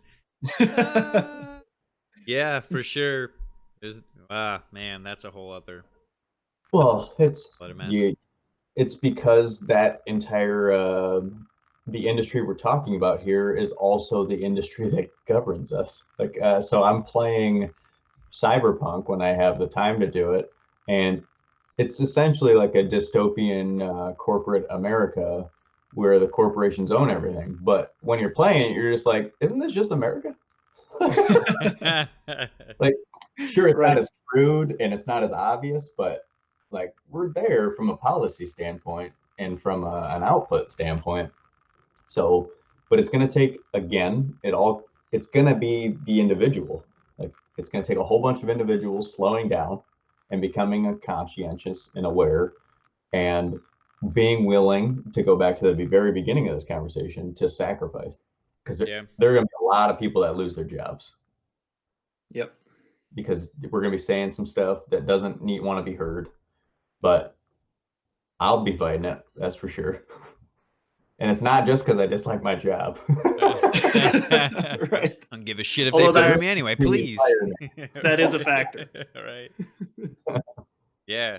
Interesting. Yeah, I don't know. I just Would thought it was the world go around while poor people starve? I mean, that's essentially why we decided to do that Right. first effort toward the Seagate Food Bank of Northwest Ohio, to do both of those things. The understanding that, like it or not, money rules all. It's just true, and it's tied to a lot of suffering and starvation, right? Especially in the winter, it's freezing. There's a lot of snow, and hopefully these resources go out to people that need it, and that will be more grateful than the Mhm. rest of us for all the things that we have.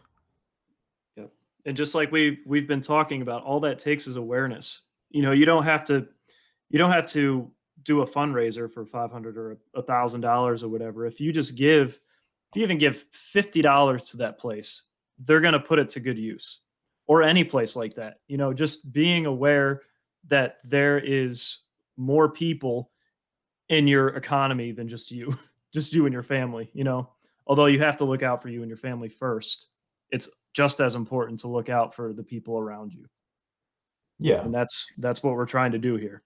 Yeah, and you can do both. You can walk and chew gum. Some people, like we said at the beginning, can take on more risk than others. But Right. if you find after taking a survey of your life that you can take more risks, you have to. Yeah. Right. Yep. $1. Yeah, that's where it Yeah. started. Like every time you buy something, tack $1 onto it. Yep. Keep a running tally, or if it's just a real-time buy or whatever, you go to, like I said, I'm gonna keep plugging it, the local route where I get my on Saturday, tack it on there. Give them a tip. I know there's kind of a weird convention with tipping when you're just doing takeout or whatever, but Tip. Especially now. Cool. If it's a local joint and you're picking up, tip at least $1. It's Yeah. I mean, these places, they're not the employees aren't paid $15-$20 an hour, especially like these, you know, Chinese takeout or whatever. They're not paid a whole lot. So $1 tip goes further than you think. Well, and a lot of those really small places are entirely family run, where there Right. might not be a wage being taken. Yep. So Yeah. That's true. That's true. Yeah, with my weekly dollar challenge, same thing, tacking on $1 to all purchases, which was way more purchases over the last week than prior because of just being busier. We got takeout a lot more frequently. We didn't make it to the grocery store like at all. So Yeah. so yeah, I was like at the $20 mark. So I just when I got my wife her coffee at Starbucks, I just waited until the amount of people behind me hit $20 and paid for 3 people behind me in line. Nice. Yesterday morning, it's like hits a few people, starts the weekend out. They probably got a little pissed off at me first because I was like taking longer at the window because I did Yeah. 4 transactions Yep. with only 1 coffee coming to me. They're like, what is this? Right. What's this asshole doing? And then they get up there, they're like, oh, he paid for your food. You want to pay for the person behind it? He paid for them too. Oh, okay. which is what happens. Right. It becomes a domino effect. And Yep. I'm pretty sure Starbucks did this at the end of last year.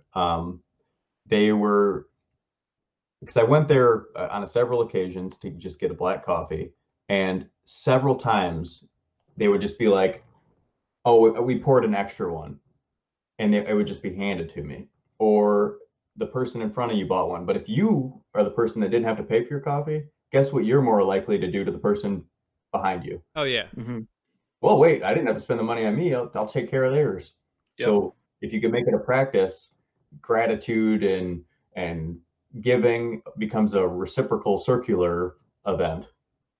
Yep. So it's just like the COVID vaccines. We need to hit herd immunity for reciprocity.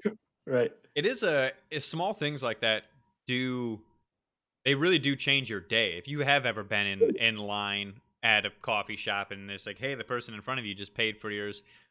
It doesn't happen frequently, but when it happens, you're like, oh, damn, my day is starting out pretty good. It feels good. So it is something simple. I mean, it's a few bucks. Yeah. And it makes One hits you different. You smile. Yeah, You're right. like, oh, I actually like the lyrics of this song. I never even Right. listened to it. Right. Immediately, well, because in a way, it takes you to the moment. Like you were going through the motions, right? And all of a sudden you got hit with this event that you didn't have control over.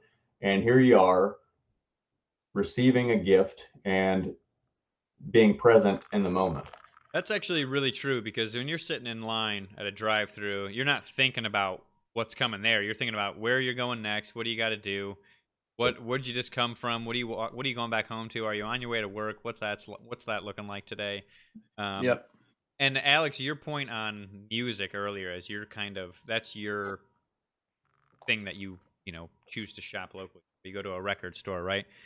Yep. We landed on that topic at work as well as being one of the niche markets that, going to a record store and buying vinyl from a local shop, you have this tactile experience. So you hold it.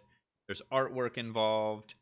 Yep. The physicality involved of actually playing the music. You have to be conscious of. It's not just open Spotify or YouTube and hit shuffle or autoplay. Right. You're selecting something purposefully. There's a process to it. You have to have different equipment for it. It feels. I don't know that I could be convinced at this point that streaming music is like the better option. You know what I mean? Putting It's not. putting on a record almost in every single way, other than in your car, right? Other than having Spotify to put on music you want to when you're driving, great. Any other experience, it is so far inferior to putting on a record and listening to it in all ways. Well, also a big thing for me is a lot of people when they're on Spotify or Pandora or whatever, if anybody uses Pandora, they you can Plebs. click on an album or one song from Spotify without actually listening to the entire album. And I think that's where people are missing out on music, is because when you put on a record or even a cassette, kind of a CD, but you can skip tracks easy on a CD. You are forced to listen to the album as the artist curated it. And Yes. that you're experiencing it how the artist intended for you to experience it. And I feel like that's the most important part of a vinyl record. Yep. There's a few good points in the chat, John. I see you looking at them. Go ahead. No, you can go for it. So, Xenomorph talked about the paying it forward. It does spread. We did touch on that. So the no consciousness in streaming music, 100%. That's what Alex was just talking about. You can just hit shuffle, or it's just out of order, or going from artist to artist. It might just be a genre, and you get one song from artist X, another song from artist Y. And Robbie Cuba, convenience again is what it comes back to, 100%. Yeah, and absolutely. This was one of the first things before we started, getting together and have these conversations. This was one of the first things that I aimed to do in my life when I realized I wanted to slow down. There's value in maybe just doing less in a day, and music was one of the first things, especially once I freaking picked up a guitar again. It's one of the first things that it's a heavy hitter. It's you're not going to mistake it. It's not something that's going to feel inconvenient to you because you are enjoying the process.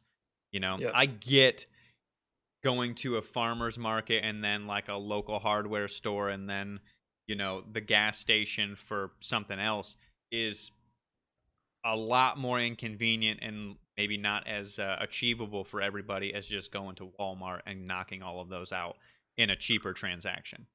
But music, especially if you pay for a streaming service, I don't know, give it up for like a couple months and try. Well, I mean, it'd have to be a little bit more than that because there is the equipment involved. But go to a record store; they have them you can test it on. You can have that experience there. You'll have conversations. You'll learn about new music, and it is a better experience. Yeah, but you can also just take a step. You don't need to go buy a record player and whatnot. Even just do what Alex said. Next time you want to listen to music, do the whole album front to back. Yep. You can do that just as easily on Spotify. Yes, you can do the whole album. You can do it on YouTube Music. You can do it on a whole bunch of different services. So just try that, because I agree. I don't even think if I'm talking to someone and they're like, oh yeah, I like music, I like this and that, and they're not a person that listens to an entire album at a time, I'm like, you don't like music. Right. That's funny. Yeah, I mean, if you've never listened to an album while high in the dark, have you ever really listened to music? I don't think so. Well, and that brings up a topic. I don't know who brought that up. Knive 66. There's no consciousness in music streaming, really. I agree, but say you are in an altered state and you can't really get up and see where you're walking. You know what I mean? So it's almost dangerous to be playing a record. Like if you have to get up and flip it. So if you're just streaming something on, on headphones laying in your bed, it's almost, it makes you more conscious of the music Yeah. because you don't have to get up and go flip the record again. You're forcing the conscientiousness. Yeah, That's Right. what's happening. in Like you can certain get there with other means, but you're forcing it with a substance. But Right. like another interpretation of that consciousness comment, like why is the most popular music often universally what everyone considers to be the worst music? right, that's true. It's because they have earworms and they stick to a certain recipe for radio hits. That's Yeah. why. Yes. Look at Bruno Mars. Great voice. Like probably one of the best voices of our generation. Terrible music. Well, that's actually true. As you know, eliminating certain senses, your listening senses are heightened. That even Yeah. works as a. I took part in an experiment when I was in school where they pricked you with needles, right? Mm-hmm. And the What classes amount, are you taking? yeah, well, I've done that heavily. The amount of needles was the condition, right? So that was what was being altered, and being struck with more than one needle actually decrease the sensitivity, right? It's probably something you can imagine in your head. You've probably felt it before. Yeah. Yeah, that's 100% the case. That's why sensory deprivation tanks, like Joe Rogan harps on them all the time, because Yeah. some people's minds do just race. But guess what? If you're just in all blackness and you've shut the door for an hour, which conveniently is what putting on an entire album does. It's like an hour of time. Guess what? Guess what you're doing for an hour? One thing. Yep. That's a Listening. different level of, it's a different experience of the brain than what you're normally doing.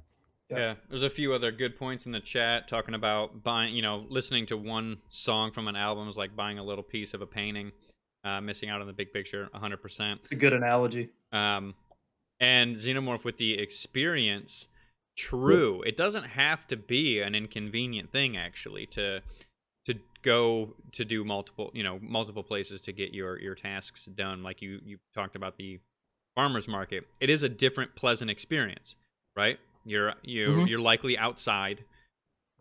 If it's a nice day, you get some fresh air. You have you bring a friend. Yeah, it's a different vibe than the cluster that is a grocery store on a busy day. Yeah. Or I mean, look at shoes. Amazon has probably thousands or tens of thousands of pairs of shoes that people just buy, because it's easy.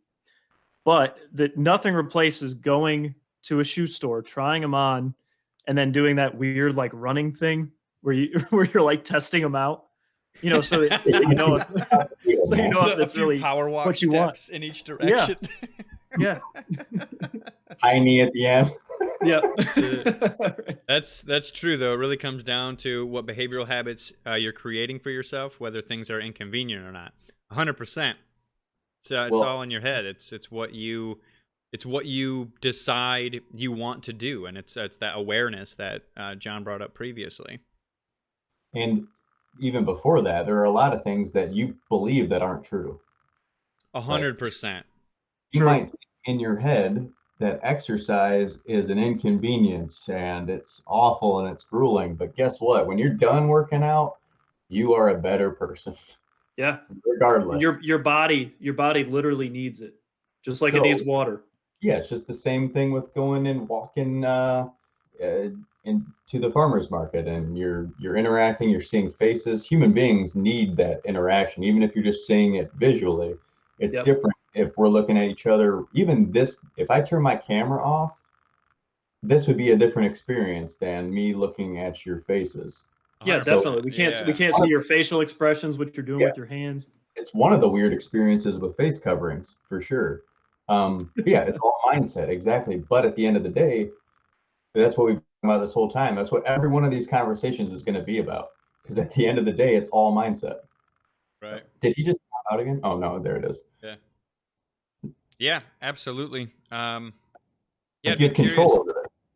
You do. Yeah, but it takes.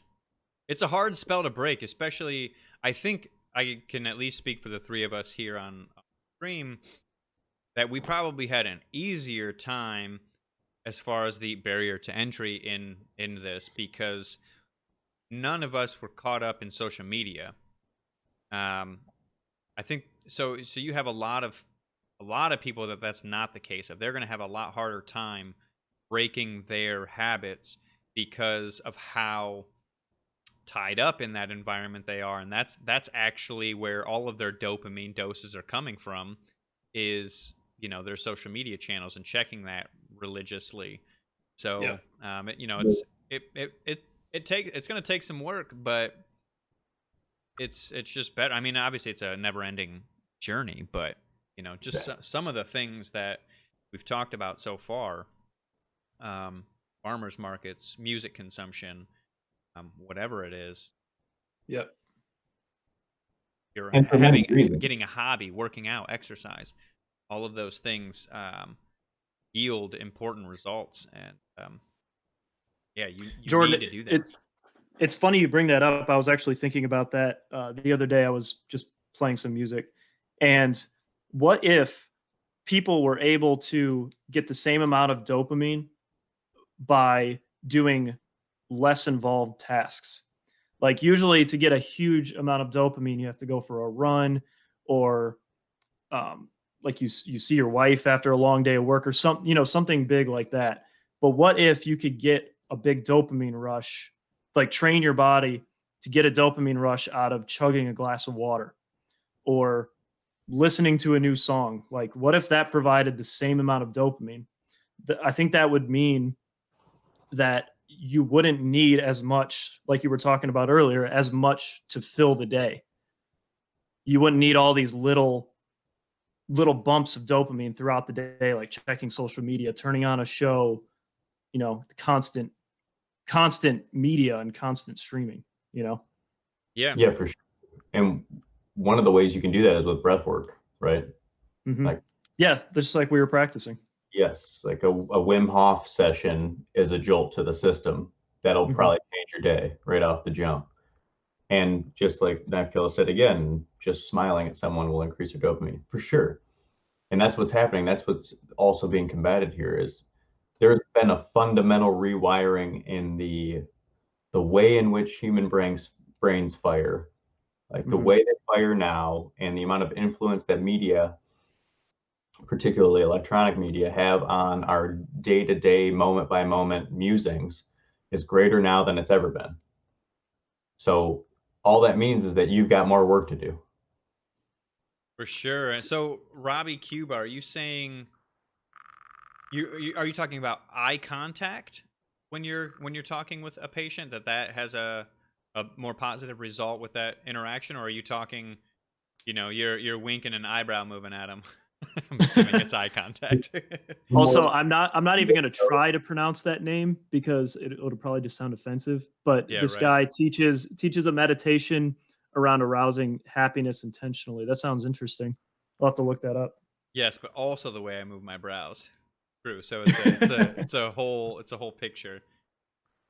Yeah. Yep. Always work to be done. Always improvement to be made, and around arousing happiness intentionally. Yeah, that's the whole thing. That talk I was talking about from that monk. Guess what? Gratefulness can arouse happiness intentionally. You can choose to be grateful, to survey your surroundings. And what research shows and what individual experience shows is that as a result, you are happier. Like you have a role to play in your happiness. Your diet, your habits will immediately affect your happiness and your ability to become happy and or feel good. There's no getting around it. So you make those decisions every day. And if you're not making those decisions, you have to take a second to make that decision. Like just yesterday, I had a sub and some fries. Now I don't eat like that regularly, but when I do, the amount of mucus in my system through the roof. I slept worse last night than I have in a while, and it's all because I ate bread. But I've messed with my system enough to know that. Yeah. But a lot of people are having sleep issues, They're having problems finding ways to be happy. They don't necessarily know what they want to do. It's because there's a lot of circumstance involved, but it's also because you might not have been trying. Right. Yeah, To be honest. for sure. Definitely not reflecting or asking questions, which suppose bumps into the next thing here, which I'm going to make a suggestion for the current week that we take Robbie Cuba's Thich Nhat Hanh. Yeah, see, that's why I didn't want to say anything because Yeah, it right. just sounds offensive. Definitely not how you pronounce it, but Just a T. and let's Watch look it be at spot on. let's take a look at that meditation technique. Yep. Thich Yeah, I'm Nhat down. Hanh. All right. Yep. Thich Nhat Hanh. All right. So let's take a look at him. Speaking of Thich Nhat Hanh. Oh, okay. So speaking of weekly challenges, what albums did you guys listen to this week? Yeah, we didn't touch on the album. That's right. I with all of the daily blues musicians I've kind of been putting out there, I'm like, I'm gonna bring that into the current, and I listened to two Gary Clark Jr. albums, the Black and Blue and This Land. Really solid. Definitely He's amazing. definitely recommend him. He's a great guitar player. He's got powerful lyrics and great singer. He's got that. He's like the whole package for a musician. He's just got Oh, that yeah. that thing about him too. So he was also Like a part of modern the oh man, Play for Change is the organization. I can't remember. Look it up on YouTube. Play for Change. They did the 75th anniversary of the United Nations, Mhm.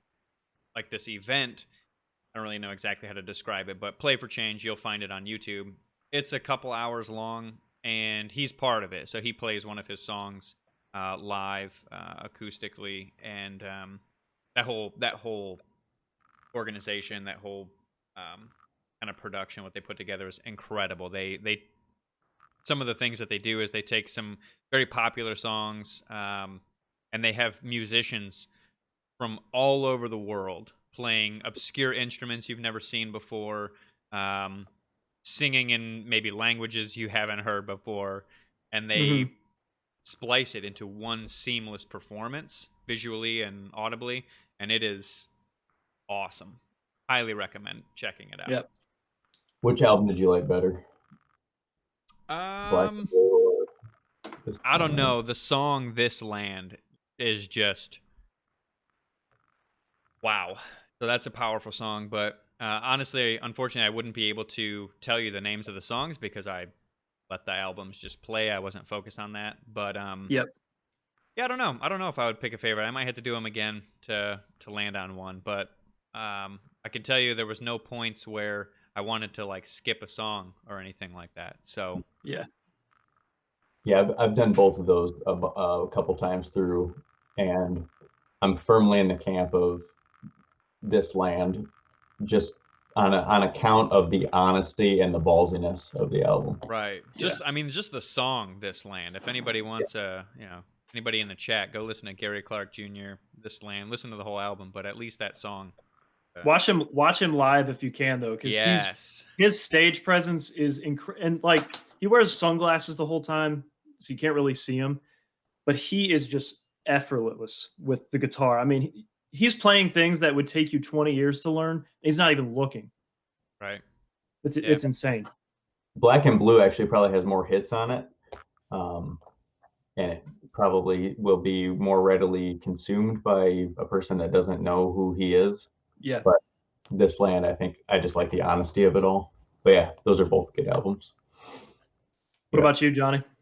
Well, I sent you one of them. I did a re-listen of that band, Green Lung, Woodland Rights.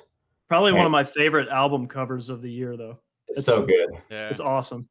Well, I mean, of course, you're reading about druids and I was gonna say it paganism. ties into the Right. paganism really well. Yeah, the second song on the album is, or the third song is "Let the Devil In." So it's probably. But yeah, no, I refine that album every now and again, and I always enjoy it from front to back. I also did "Lightless" by Leviatar, City Burials by Catatonia, Vulcan by Technatura, Wow. and Protest the Hero from Palimpsest. So I I did started all that those. Woodland Rights album. I started listening to it while cleaning up the kitchen with Iris. I put that on.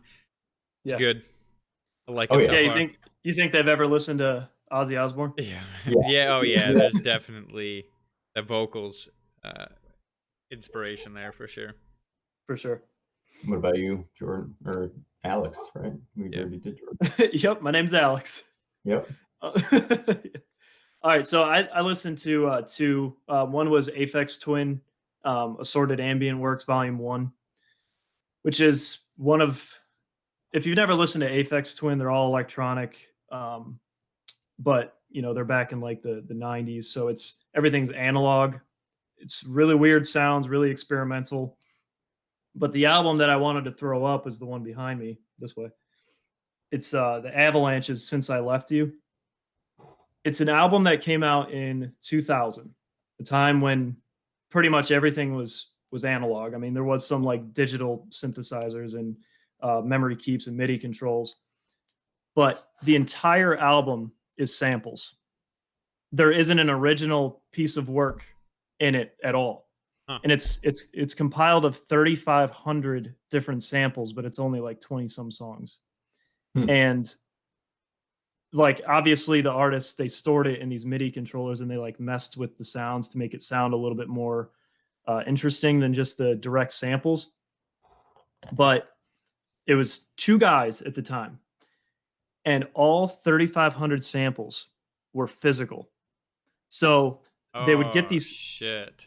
They would get these samples by either buying the record, finding the record, recording that piece that they wanted to sample, either from a tape, or sometimes they would go to live shows and take a tape recorder with them and record it there and then patch it into their album.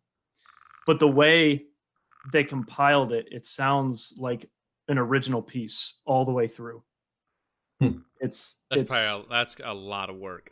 Yeah, sounds like a lot That's of a work. lot of work. And for you too, since you are a habitual sample finder. I don't even bother. 3,500 samples, there's no way. I'll look at a video on YouTube that dissects it. I'm not going to go through all that. Convenient. Yeah, huh? copping out to convenience. That's just Damn. time's sake. That's time's sake. For But yeah, sure. really good album. It's not as weird as it sounds. It's a lot more Didn't even it's sound. a lot more cohesive than I'm making it sound. So it's definitely worth a listen. The Avalanches, Since I Left You. Xenomorph, is that the album you listen to, or are you comparing it to that? You listen to the Nightmare Before Christmas album? Which is fantastic. Oh, It is. Danny Elfman's incredible. I drive the wife nuts anytime that movie's on or that album's on because I sing the whole thing. Oh, I see what you're saying. Yeah, Nightmare Before Christmas, the claymation to make that movie is yeah. I got you. Oh, I can't even imagine. No. It's just like those old like Santa Claus ones, the Rudolph and everything. Of the staff, they were probably the happiest. They were as happy as John mopping the floor. Right. Yeah, for sure. Yeah. Cool, guys. If you want to put out some challenges for next week, and then just if you watch this, you don't follow us, drop a follow, head to the social medias, Room 145, check out some stuff, leave a like. And again, we talk about ways to be mindful, to improve maybe your mental state, your physical state, shed some light on some instructive pieces of information, and hopefully make the day a little better and not so dark. So sure. I want to tack on one little asterisk to that. I think one aspect of these exercises or goals that we're doing is nothing is out of reach. I don't think I think thus far, at least, there's nothing overly profound. Anything that we're talking about or doing should be pretty achievable on a any person should be able to pick up and start doing some of these things. These are pretty realistic goals, realistic exercises, and participate. I think what is it? Teak Not Han. Yep. I think we take Robbie Cuba's suggestion there, investigate that a little bit. We can talk next week on what we find out about it. Yeah, I don't know. Do you guys want to do three things this week? Yeah, I was going to suggest. I liked what you guys did with like the doing something for a random stranger, like paying for the people behind you. I think we can just continue to do that every week. Just consciously do something for somebody you don't know and you probably won't ever meet. Just passing it along, like Xenomorph said a while ago. There you go. Or paying it forward. Yep. I dig that. Might even be, they might be a connected journey, but to the Thich Nhat Hanh, I'm going to just say find 10 minutes a day, make it even 5 to 10 minutes, and do a very simple breath work. You're going to breathe in, starting from the diaphragm, letting the diaphragm expand up through your lungs. So if you're breathing and your chest expands first, you're doing it wrong. So once you find a way to have the breath start below the lungs, right? That's the diaphragm. Start from the diaphragm to the lungs. You're going to do a 6 count in and a 6 count out. Do that for 5 to 10 minutes. So the breath work, paying it forward, and would you guys still want to do? Would you want to make that a reoccurring thing for the album to focus on consciously making that like all the way through? Anyway, so for sure we could talk about it. Robbie Cuba, I'll get that link. Yeah, the chat bot will block links because people put all sorts of shit. It's not, obviously we don't have a big audience, so it's not as big of a problem here. But if that changes in the future, people throwing links to obscure shit or their own channels. We've already seen people come in and try and put links to their channel to have poach viewers and whatnot. It's fun times, so that's why that got blocked. But yeah, I'll get it from the Facebook Messenger. I'll put it out there on the social medias, and yeah, cool. Thanks for the suggestion. All right, awesome. Yep, it was a cool active chat this time, so thanks for that. And yeah, definitely. Back next week, and next week we will have a couple things because Jordan and I will be going to the Seagate Food Bank of Northwest Ohio's warehouse. At the same time, a food truck will be arriving, which is what the $1,000 went to. 2 of those trucks. So hopefully we'll get to see the warehouse, see the operation a little bit more, talk to an individual there, get a little bit more information, show you some images. That sort of thing. We'll have some information on that. And next week we'll also have, you guys can provide the name, but an individual coming on that volunteers at a soup kitchen that is serviced by the Seagate Food Bank of Northwest Ohio to get some direct feedback from that perspective as well. Yep. So she'll share a little bit about her experience. She's been doing it for decades. So yeah, it'll be good. We'll have that next really week. Good. You'll be joining us for sure. 10-15 minutes next week. Yeah. All right. Awesome, guys. Enjoy the rest of the day, everybody. Chat. Have a good rest of your Sunday. Thanks for joining us. Yep. Slow down. Yeah. Slow down. Take a breath. Look around. Drink some water. Even if drink some water. Even if it's cold, it's well, it might not be cold where you live, but if it is cold, walk outside, and you can still get vitamin D when it's cold. Right. Yes. Get fresh air. So fresh air, get some vitamin D. It's involved in 1,000+ physiological processes. You need it. And if you're not going outside, get a supplement. There you go. Just got a supplement this week. There you go. I'll let you know how I feel. Supercharged. See you guys. Later. See you.